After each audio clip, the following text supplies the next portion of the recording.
হয়েছে আজকে হুমায়ুন কবির সাহেব এসেছিলেন।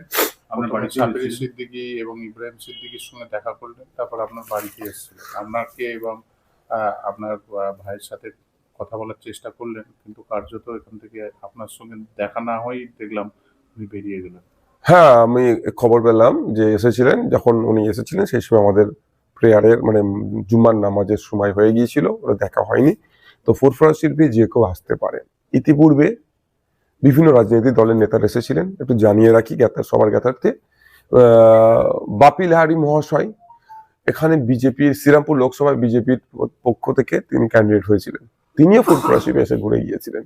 কবির শঙ্কর বোস গত 2024 লোকসভা নির্বাচনে তিনি ক্যান্ডিডেট হয়েছিলেন, তিনিও ফুরফুরা শিবে এসে ঘুরে গিয়েছেন। তো একাধিক নেতারা ফুরফুরা শিবে আসতে পারে, এখানে কোনো বাধা নাই কারো আসার ক্ষেত্রে। কারোকে এখানে আসলে গো ব্যাক স্লোগান দেওয়া হয় না, আর দেবো না। ফুরফুরা শিবে একটা তীর্থভূমি, সর্বধর্মের মানুষ, সর্ব রাজনৈতিক মানুষ আসতে পারে। এবার কারো যদি রাজনৈতিক স্বার্থ চরিতার্থের জন্য আসতে পারে, কেউ কেউ ধর্মকর্ম করতে আসতে পারে, কেউ সৌজন্যতা রাজনীতি করতে আসতে পারে, যে কেউ যেভাবে আসতে পারে। কিন্তু ফুরফুরা শিবের মাটি সবাইকে ওয়েলকাম করে, এখানে কোনো বিভেদ নাই।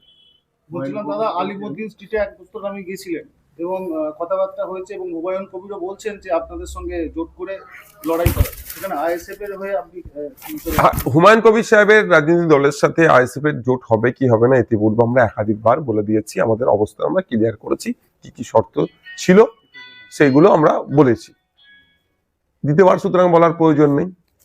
আর আমরা আলিমুদ্দিন স্ট্রিটে গিয়েছিলাম, তাদেরকে আমরা একটা লিস্ট দিয়েছি, তারা আমাদেরকে একটা প্রতি উত্তর দেবে, যদিও এখনো পর্যন্ত তার দেওয়া সময় হয়ে ওঠেনি, অবশ্য তারা খুব তাড়াতাড়ি দেবে আশা করছি, তারপর আলোচনা হবে। আর থেকে যাচ্ছে, আমি আমার আবারও অবস্থান স্পষ্ট করে দিচ্ছি, 2026 লোকসভা নির্বাচনে আমরা চাই যে বিজেপি এবং তৃণমূলের বিরুদ্ধে যত সেকুলার ফোর্স আছে তারা ঐক্যবদ্ধ হোক বিধানসভা নির্বাচনে, 2026-এর বিধানসভা নির্বাচনে। সুতরাং সেই উদ্দেশ্যে আমরা সমস্ত ধর্মনিরপেক্ষ শক্তিগুলোকে একজোট করার চেষ্টা করছি, এবং যারা কেউ যদি মনে করেন যে তারা একসাথে লড়াই করতে চান, বিজেপি এবং তৃণমূলের বিরুদ্ধে প্রকৃত লড়াই করতে চান, তাহলে তাদেরকেও এগিয়ে আসতে হবে, আমিও বার্তা দিচ্ছি। এবং সাথে সাথে দেখুন, একটা ডেকোরাম মেনটেন